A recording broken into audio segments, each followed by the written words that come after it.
welcome everyone. It's nice to still see so many of you, even though it's clearly the end of the day.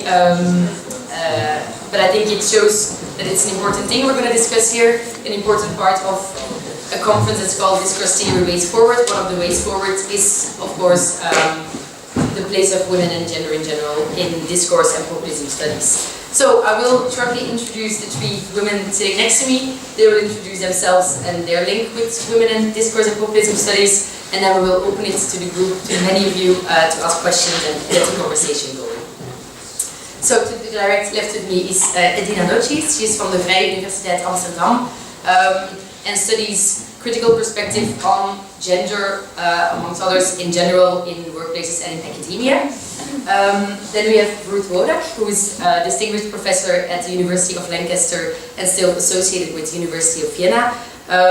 She has won many prizes over the years, including the Women's Prize of the City of Vienna, and this year the Lifetime Award from the Austrian Ministry for Women, Families and Youth. So very impressive agenda, and I don't think I need to introduce her topic-wise. And then we have Emilia Palonen from the University of Helsinki, whose research topics includes research on politics and cultural studies, identities and identification and populism. And she has initiated a Facebook group called Women on Populism Research in general. So I think a very interesting group.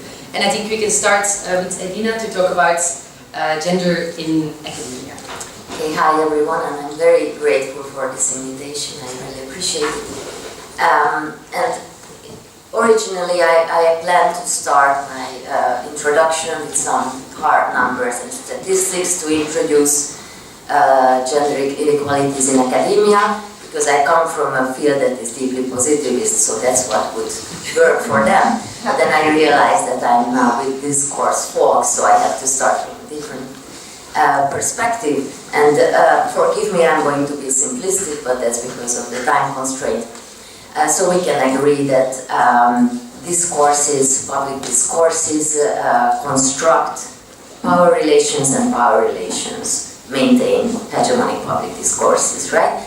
And social roles, such as gender roles, are also being constantly socially constructed. And if we simplify it, then being a man is being associated with being dominant, being decisive, having authority, having agency, being competent, being rational, just in general discourse. When it comes to women, we construct womanness as being caring, nurturing, warm, adaptive and emotional, very importantly. So this very simple binary, this distinction between how men and women are constructed in public discourse is underlying the ideology with which we legitimize the societal division of labor and work. So women are doing the majority of reproductive work and service work and caring work, and men are doing work that requires leadership, rational analytical thinking, and so on. Now, if we think about how we are constructing academia and academic work and the image of the ideal academic, those qualities that we associate with the ideal academic are in line. Sorry, I'm too close. Did you hear me so far? Okay. Was it okay? Okay. Thanks. So that how we construct the ideal academic, the qualities we associate with it are the qualities that we associate with man. Being competent, having authority, being a rational thinker, an analytical thinker, and so on. So this simple distinction lies beyond the biases we all share, not only men, women equally, when we are going through our academic life trajectory and when we are taking decisions about other people in academia. And these biases, however small they are, they end up in a segregation, in a segregated academic community. not at the entrance level, so at the early career level. Now women are starting to be overrepresented. I'm talking about the PhD level. But in Belgium, for example, this scissor opens to the dramatic level that when we come to full professor positions, so positions that really have power and resources, we end up with 95% men and 5% women, so it's quite a dramatic number. And then these biases are showing in many small mechanisms, because it is often not dramatic scenes of injustice which renders women subordinate in the academic world, but often hardly visible mechanisms. But we know, based on libraries of research that documented it, that men publish more than women do. Men are more often in the prestigious first or last author position than women are. Men are more likely to obtain grants. When men are, the scientific work of men is seen as higher quality. When we just change the gender, so these are laboratory studies, people are more inclined to want to collaborate with the author if they think it's a man.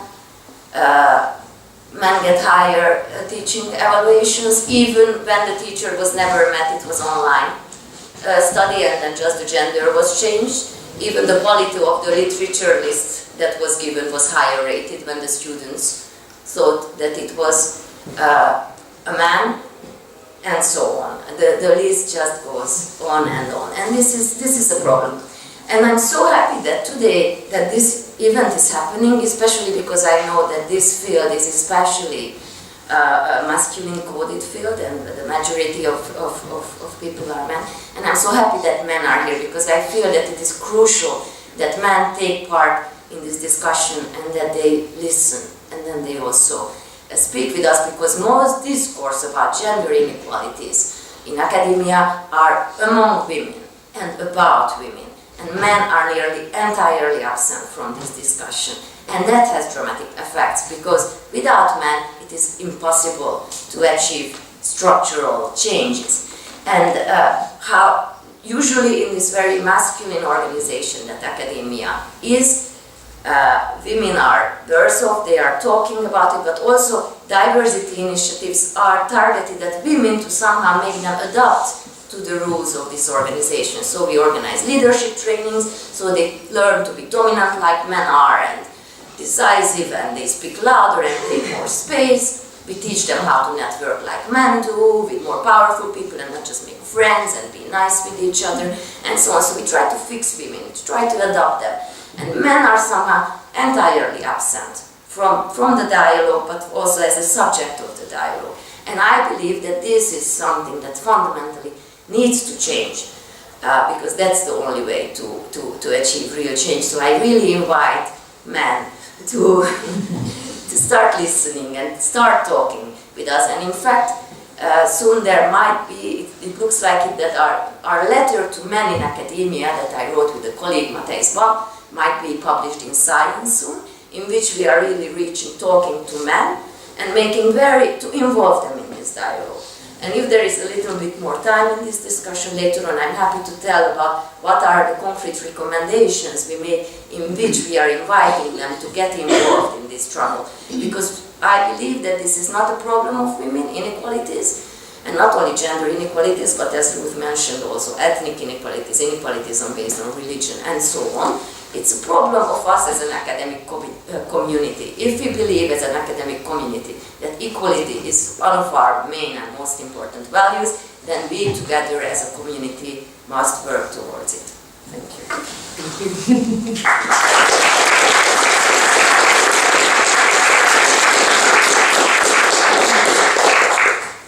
Thank you, Edina. I think a very clear kind of state-of-the-art about where we are. And maybe now, Ruth, you can talk to us a bit more about your own experiences as well.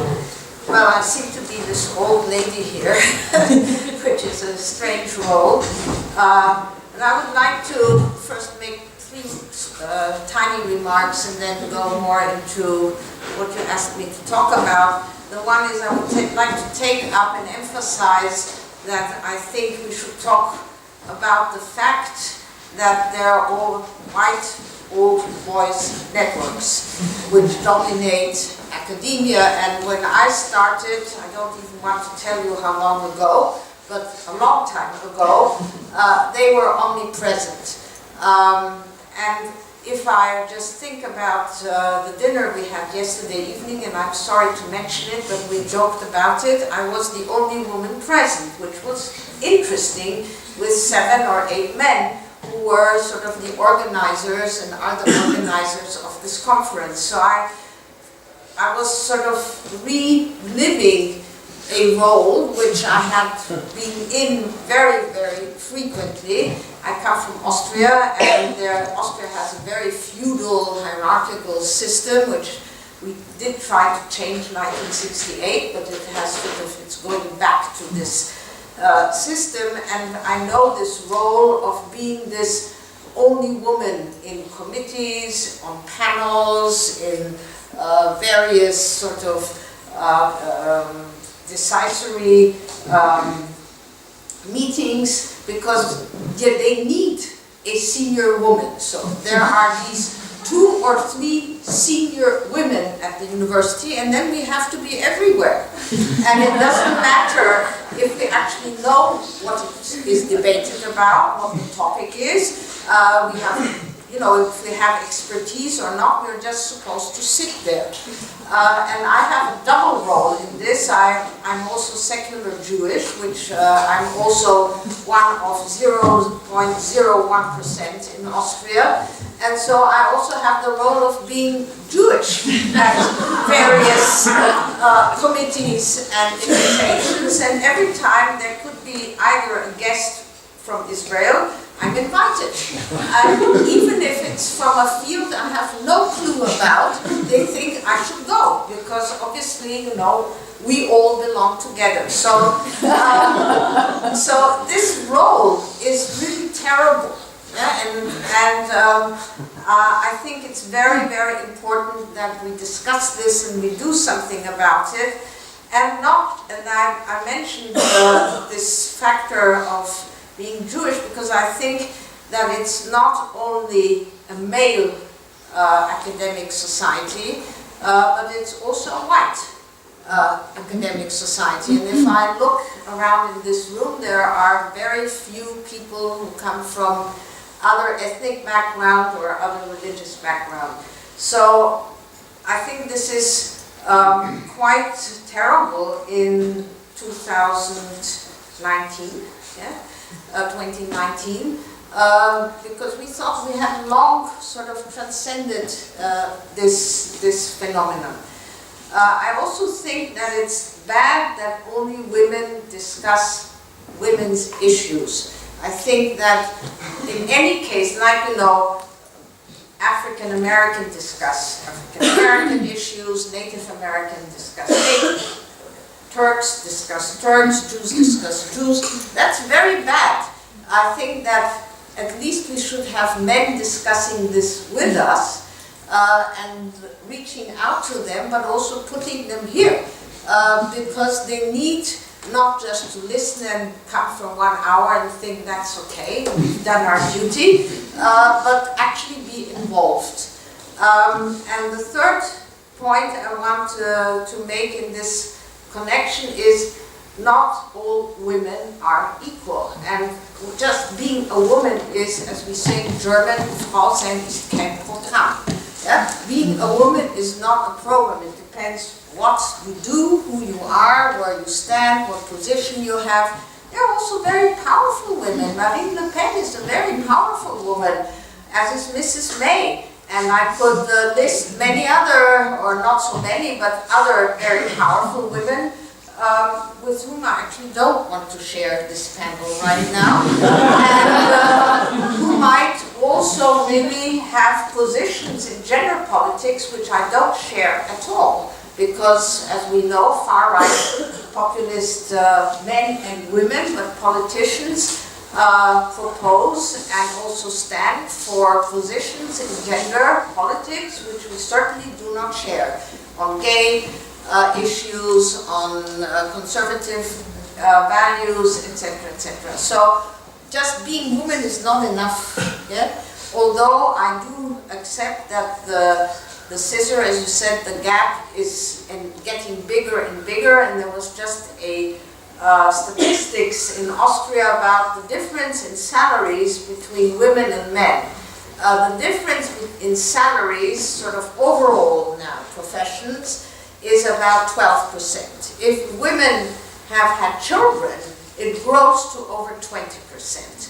Same qualification, same, education, etc.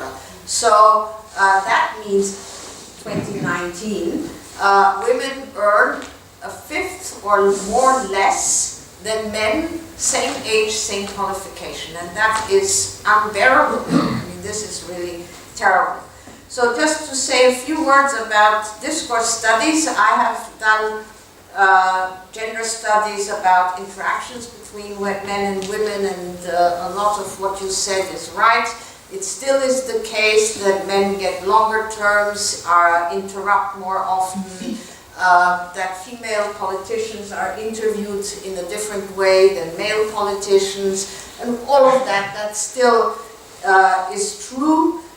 We've also implemented some support mechanisms, and I want to also say some of the things which I think were very important during my many years as affirmative action officer at the University of Vienna in my faculty.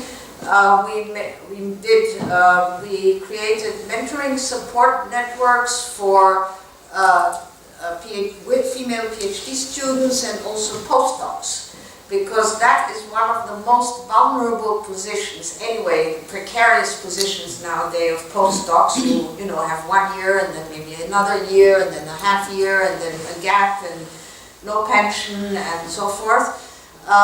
And to help them just write the right letters, speak up, go and knock on doors, which is something women are usually not brought up to do. Be persistent, just get on the nerves of people. That is not something we do, and we are immediately actually stereotyped in a very negative way if we do that. We have also created specific classes on gender studies already in the 1980s, which was very early, and we created committees supporting women who were harassed in universities long before Me Too and similar activities and movements. So I think mentoring is one of the most important things we can do in every discipline, in every sub-discipline, and that sort of mentoring relationship I think is extremely important. And also, and that is of course something which we can discuss, quotas. I mean, looking at Scandinavia, Norway or Sweden, where we have 50% MEPs who are female, management boards, advisory boards, etc., it makes a huge difference. Just not to be the single one, this exotic, person who's supposed to sit there.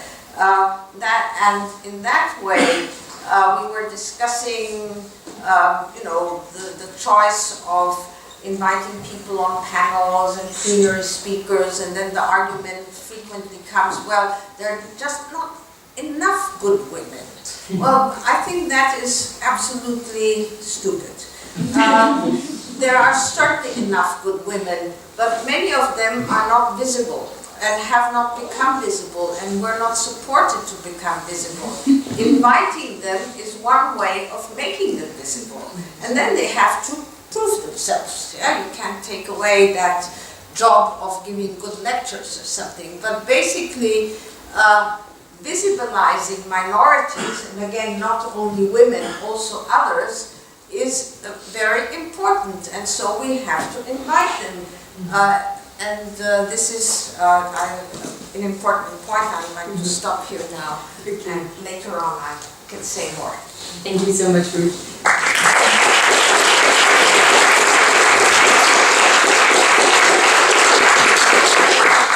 And I think you immediately provided a perfect starting point for Emilia to hop on it. There's been so much in that, but it's very hard to even talk about this in a very short couple of minutes introduction round. But just to introduce myself, I'm Emilia Palonen and I'm an academic. I might also be a female academic, but that's absolutely secondary. I set up a network precisely for this visibility of women. That is women plus, in a very open-ended definition, would be able to be visible in populism studies. But I'm also an academic still, 13 years after my PhD. Jason can testify, he was the internal examiner of that thesis at Essex. And I'm working at my native country in an academic position in the greatest university of my country. Obviously, I'm not tenured. I don't know whether it's to do with gender. Of course, it has to do with gender, power structures, etc. I've been teaching ideology and discourse analysis there since 2006. Some of my colleagues like that, you know.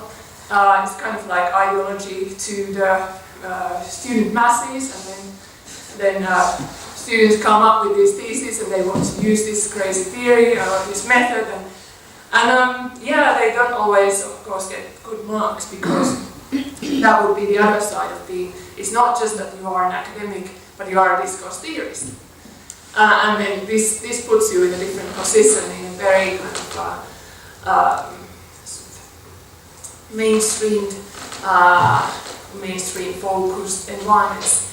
But still, I'm doing that. We have a summer school course there now that Jana took part in, and Thomas has been teaching in, and several other people have of this larger IDA community. These kinds of issues generate hubs and safe environments for discussion. Also, these environments where everybody listens to each other, and Jana is saying, yeah, it was like that. Tavi was the co-teacher of that. Tavi Sunova, my PhD students. I have supervised already 5 PhD theses, even despite this precarious situation that I've been in.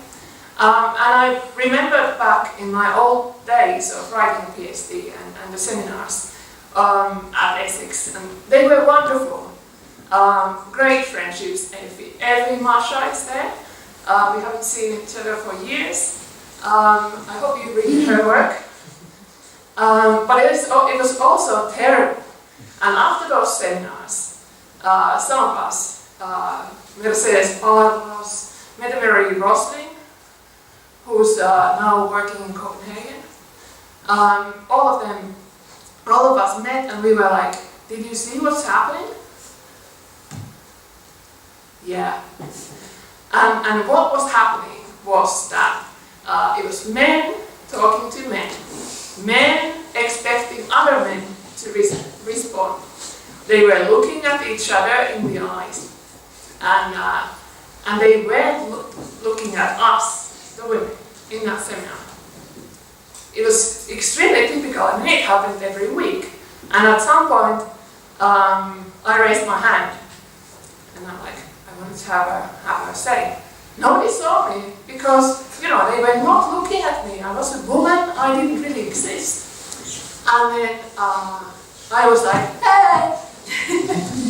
and I took the floor and I said something, and the response was, as usual, something like, oh, but, you know, Emilia, this is an ontic problem. So we are here discussing a level of ontology. And now I was reminded about this experience when I was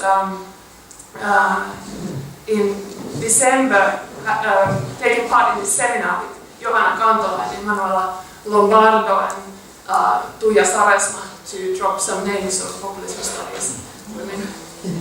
And Emanuela had been studying Podemos and the ways in which Podemos organizes, how gender plays out in this context. And she was telling us that, yeah, well, it's very typical, you know, actually all the decisions, they're taken over here after the real meeting, and that's where networking happens, and that's actually where, you know, they decide who would be getting representative positions for this and that. And I was like, that sounds familiar. That's exactly like academia. and it's not only that, but if they talk about like politics and theory, it's the theories that the women are working on that are not interesting. Of course, they want to be debating about what did Marx really say in this passage, and they enroll their own theories and their discussions that women might find kind of parochial in a way to the real problem. And they found other theorists that had already been working on this, and they were suggesting these theories. So I was remembering, I remember in that seminar, I was always like trying to push my Benjaminian perspective in, and like Walter Benjamin, he was saying this and this, that's not interesting, phenomenology or something.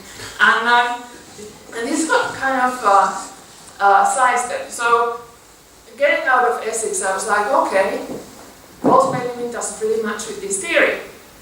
But I do think that he matches. So I sent an article to be reviewed. And I was told, it's all right, just take the Benjamin bit out. And I still haven't submitted that. After all these years, it's kind of a killing of the father article because it's critical to two people that I found very influential in my life. But there's something like, we haven't talked about this earlier. There is this imposter syndrome that we women, not only women, but especially women tend to have. And these practices that are there are sort of supporting our self-doubts about ourselves and our work. Is it really valuable? So as I'm not 100% sure if this paper would be really valuable or really good, maybe I should still do some work on it. So I work on it, and I work on it, I never submit. I would only submit if there's like a knife and a deadline. Done it today. But then I end up in conferences like the one that Mark Devaney organized with Judith Butler and other colleagues in this network on critical theory. And they were all talking about Walter Benjamin. And I'm like, oh, okay. Well, I guess time is right now, 20 years later. We can talk about it. But so this, like, what is really important, and where do these ideas come from, and there's some sort of a mainstream that men also, often with their theorizing, they are in this kind of safe confounds of that, like similar kind of problematics. And they end up inviting each other to these seminars. And when they make a list, I was just told by a colleague that, on WhatsApp they were naming all these experts on this and this field. She's working on Venezuela, Vrije, communication studies, but from a law perspective. And then she was like, there was a list, and then I was the last person that they added on this list. Like, what does that tell you about the way in which this kind of chauvinism, that's extremely, it's not explicit, it's implicit, it's embedded, and it's some sort of, it lives in these practices that you just are completely blind to. And I do it myself. Of course I do it myself. I have to go back to checking, am I referring to enough women on my reference list? Am I inviting enough women into this and this function? And sometimes it's difficult. And sometimes I fail in the same way that I fail to recognize many other male colleagues. But we just have to keep on doing that.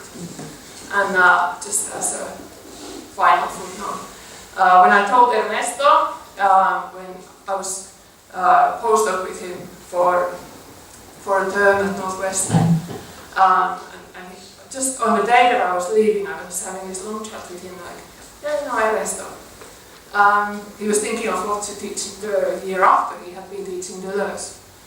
We read Anti-Oedipus and the Thousand Battles. And then I was like, oh, what about Benjamin?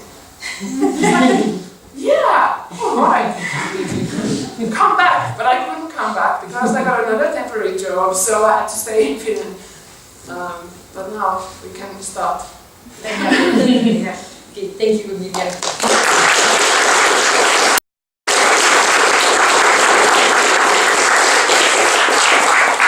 I think we've had some very interesting perspective from different sides, and now we can open the floor to insight questions or just comments. Welcome.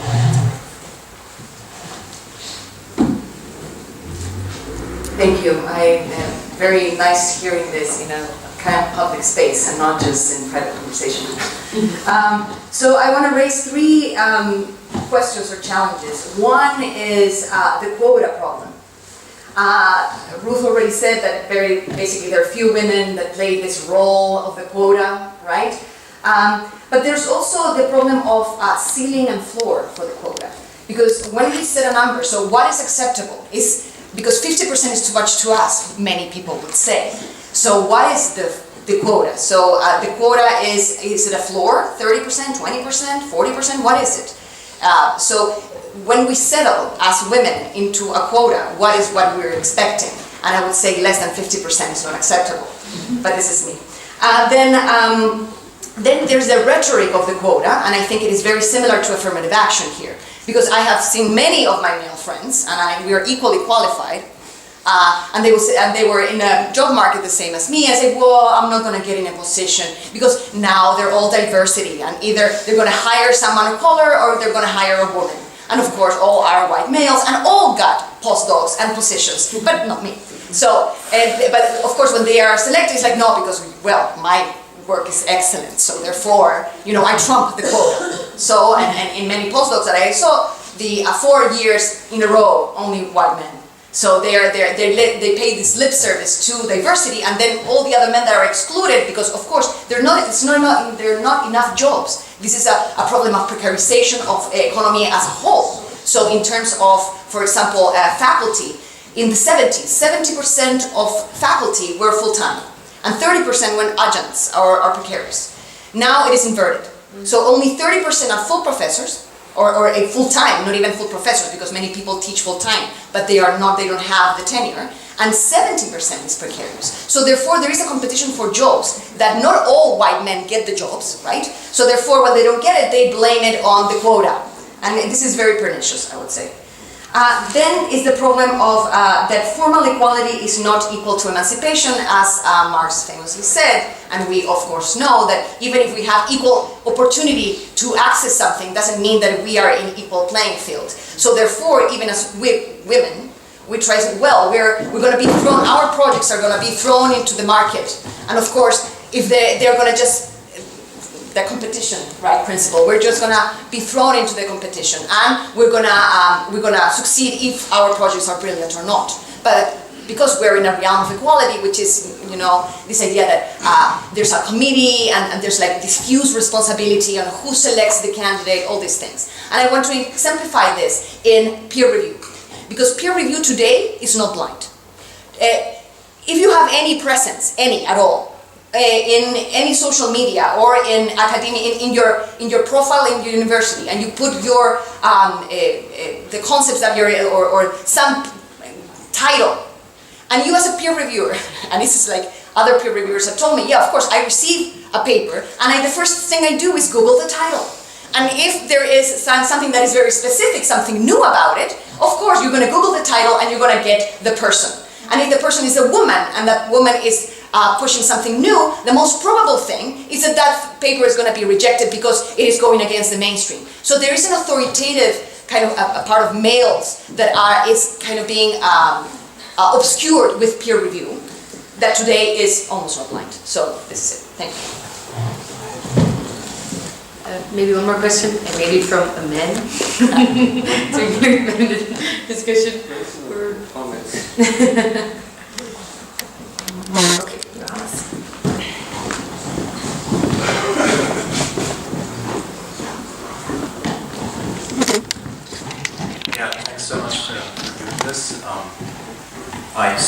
from my very personal subject position, which is, of course, a rather privileged white man, I think it is impossible for anybody to understand discrimination, the misery that stigmatization can cause if you don't experience it yourself. It is a very specific experience, I guess, that depends a lot on the person as well. Of course, it's very social. I guess in academia, it is everybody who has had that experience, even though these experiences are extremely different, and which doesn't mean it's just spontaneous or invented. A few years ago, I did interviews with academics in North America, a lot of interviews with academics, and it really struck me to see the kind of experience that one could see over the generations. I talked to about, I think, probably something like 30 or 40 women academics, and the discourse from the older women who were close to retirement was, "Oh, those male chauvinist pigs." That was a very kind of crass kind of biographic experience about the way the career had followed out. I talked to the very young professors, assistant professors, that is precarious women professors in elite institutions, and they didn't relate to that at all. There was very abstract discourse about discrimination, but I mean, it was really clear to me this was not in any way something like about male chauvinist cops, right, who do some very kind of personal sexist remarks to devalue not define. And then I spoke to a middle-aged woman, about 40 years old, and in that group you had two very different types of experience in my little sample. The one group was the very successful women who were very kind of, successful in terms of salary, in terms of recognition and all that. And the other type of woman was those who were really frustrated. In that institution, there was a real push towards recruiting women in the late 90s. There were discussions, of course, over years, and all of a sudden, within 2 years, institutions all over the US started to recruit women heavily, very, very heavily. There was a real hike in recruitments for associate professorships, that is, assistant to associate. So what happened for these middle-aged women was they realized there's a market of external job offers. And they were losing out on that market, which was not within the institution, but between institutions. And there's this kind of bifurcation between different kinds of careers, and they would not experience the kind of personal sexist remarks at all. Nobody of the not very old women in academia let that known to me. And there was a very strong experience of structural discrimination, which is translated through these kind of opaque external offers, which are not totally arbitrary because they translate certain, objective values in a way like, citations, or, whatever kind of culture, whatever capital that is distributed in the field. And so, just to conclude my very long remark, I think it's really important, and that's my very personal kind of idea from all that, to understand the very kind of personal meaning of these experiences, and it's very important to take it seriously for everybody. And there's always, of course, the danger to generalize, universalize one's own personal experience.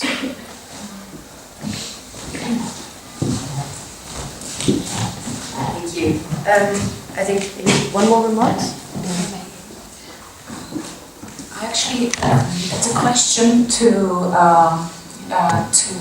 Edina Dóci, if I got the name right. To what extent, because you said that we should do something about it in the academia, it's difficult for me to see what is the problem in general at a societal level, let's say, and what is specific to the academia.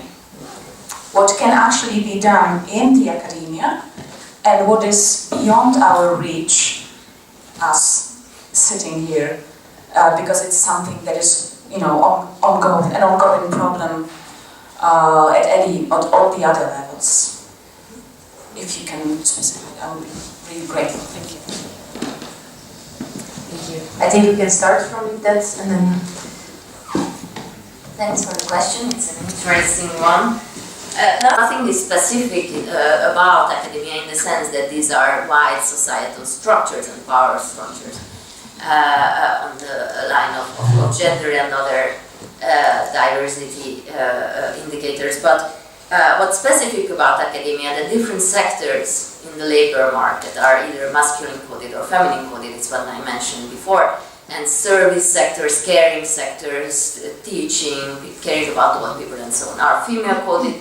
Academia is a masculine coded sector in society. So it is much more difficult in this particular sector as compared to, for example, elementary school education or nurses and so on. It's much more difficult for women here to make a career. Whether nurses can make a career or not, that's another question.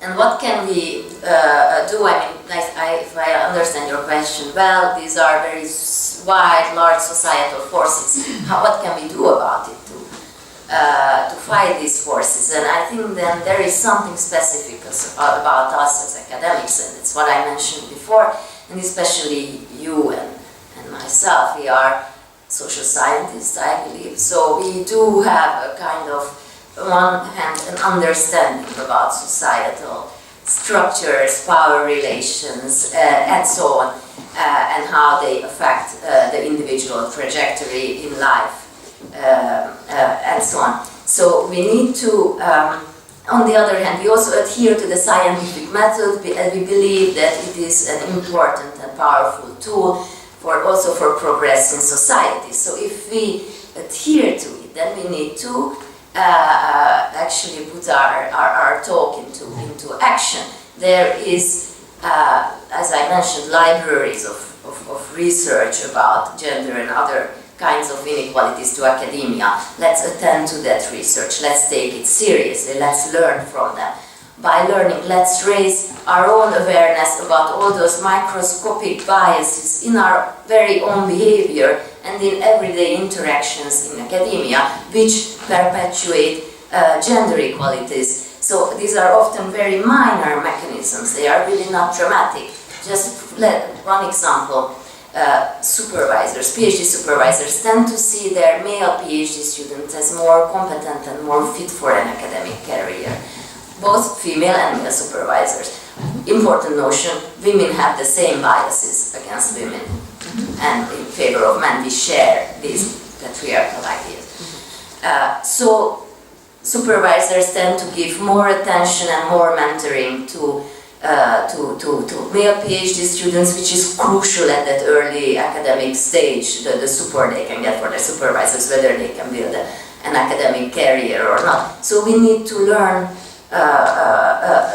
train ourselves, learn to see, and use that research that is out there. For example, when we are in hiring committees, check in with our own biases, use a little bit of, again, our social scientist capacities. We have a perception of this woman or this black woman or black man or whatever in front of ourselves, and we feel like, doesn't seem so competent. Let's have a little bit of a Buddhist distance from our thought. Is this thought certainly representing reality? Is my perception of the truth? No, that's a positivist who would say that.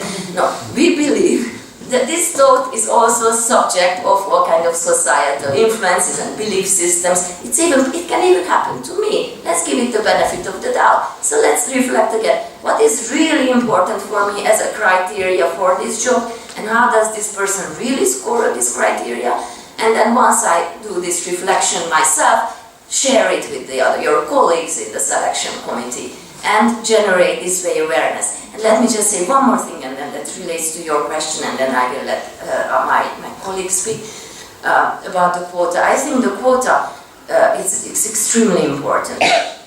There are many sort of diversity initiatives, but what research shows is that the only ones that are really effective is the so-called radical initiatives, which is the quota and affirmative action and positive, but so-called positive discrimination. These are the only initiatives that really can change the status quo and lead to structural changes in universities, in combination with softer approaches, which are much more tend to be not permanent, the effect. But the problem is why most often quota doesn't even come to the equation or fail when it's implemented is because of the organizational resistance. So again, I want to talk to men in this room. It is extremely crucial your support for these initiatives, because just remaining silent and not showing support for these initiatives is exactly where it gets blocked. And this is exactly where real change gets blocked. So that's why I'm inviting also people to become vocal about, if you believe in these values, then support them actively. Well, I think we need to be clear. Do you hear me? Or has this gone? Oh, yeah. We need to be clear that it's never easy to give up power. Yes, so I mean, it's nice to invite people, and but once the hiring procedures go in a different way and different criteria might be important, it's not easy to give up power. It's, from my experience, having devised twice guidelines for gender how do you say that, gender equality in language, because German language has suffixes, and so you can make women visible by using these different forms, and we were asked to devise guidelines for that. Yeah, the same is true in French, and also the Swiss have that. English is much easier because you only have to say officer instead of chairman or just chair, but you don't have it constantly in every sentence, in every verb, in every suffix, and so forth. And it was really interesting to see what kind of scandal that provoked. Yeah? So very simple, just change language, or not even change language, just make it visible that we are talking not only about men but also about women. In very strange contexts as well, like if you said sort of patients are going to the gynecologist and it didn't have a female ending. So it just didn't make sense, but that was the way it was used, except for some professions like teachers or kindergarten, or sort of less paid and sort of the typical female professions. And it raised an important scandal because language was so symbolic. It was a struggle about language and meanings and forms, and especially for sort of in professions, for example, in management or also in bureaucracies, men between 30 and 45. That was kind of, they really felt threatened that suddenly women would be visible, like only on the way the names were spelled or similar. So it just shows how sensitive this is and how much it is about power.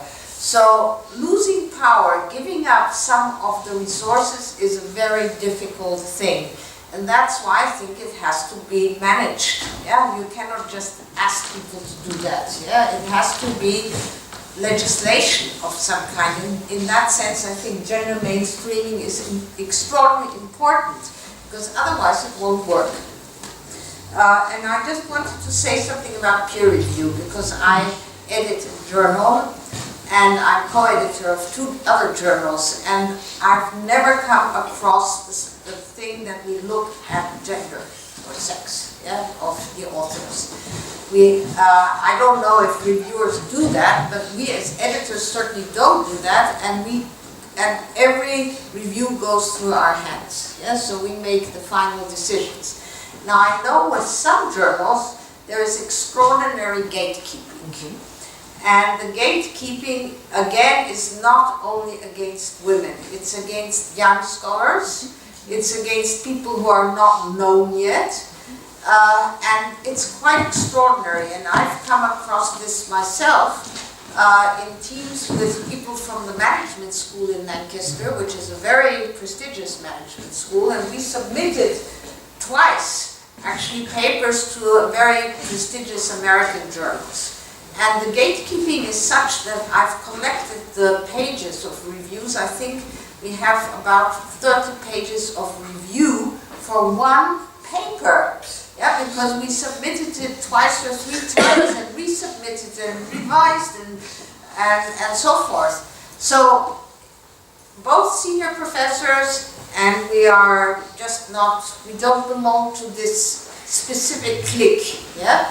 So the gatekeeping is more complex. It's not just, it's certainly not just gender, it is certainly more against scholars who have a different approach, who might be critical and they are not critical, positivists, quantitative against qualitative. There are other cleavages. Yeah? So I just warn against sort of focusing only on one issue. And the experience of discrimination, I just wanted to say something to you, Johannes. I think every person has experience of discrimination in one or the other way during their lives. Children are marginalized, children are bullied, white, black, big, small.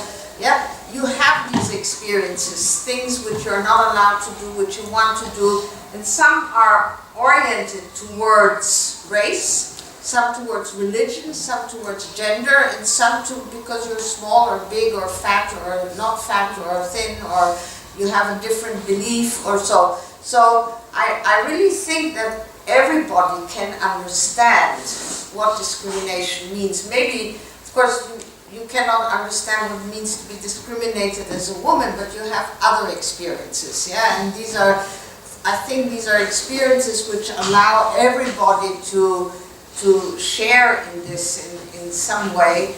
And I just wanted to finish on one of my most favorite anecdotes in this, in my sort of many decades of life. When I became distinguished professor, and that Lancaster decided that, I think 2006, they decided they would create that label. Yeah?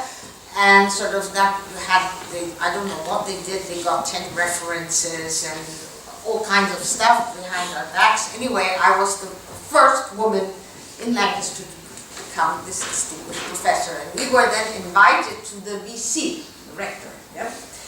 And so we all went there. There were 12 or 11 men and me. Yeah? The usual situation. And we come there, it was a very nice dinner and all of that. And the wife of the rector comes to me and says, well, you must be really proud of your husband. And I said, why? And she said, because he's become a distinguished professor. So I said, no, it's me. So, you know, on every level it happens, yeah? Where you think it just can't happen anymore.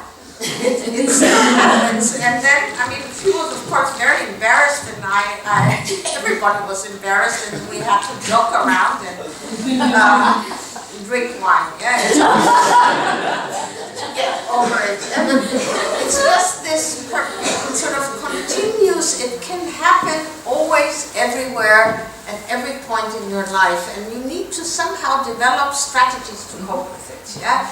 And not get terribly depressed. And one of the best strategies is, of course, to make jokes. And so I think without jokes and this sort of Buddhist distance, it would be very difficult to get through all these situations. And this leaves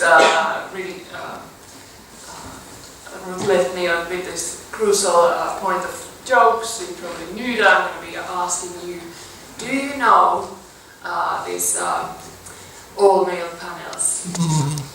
Hashtag. No. No. Yes.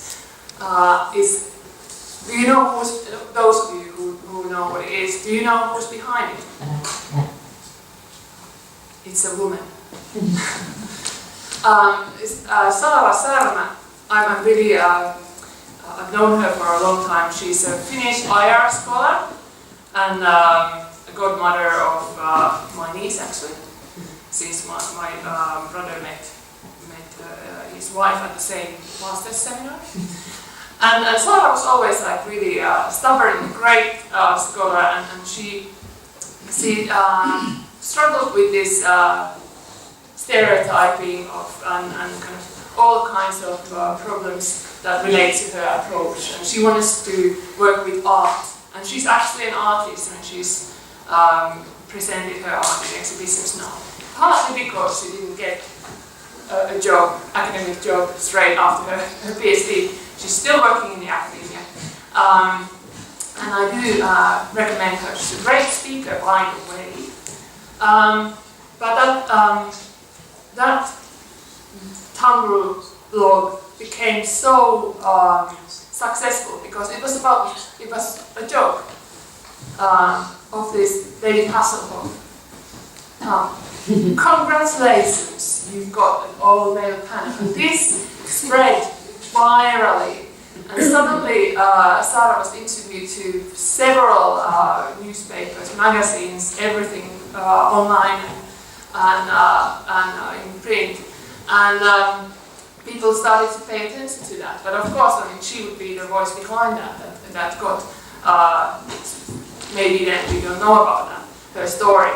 But she's one of these IR scholars who have tried to get jobs in Finland in IR mainstream and who have not managed. And now they're writing academic articles about how we are not getting jobs in our own field. And even like I'm the only female lecturer at my department who is non-tenured. We had others, but they all fled to gender studies.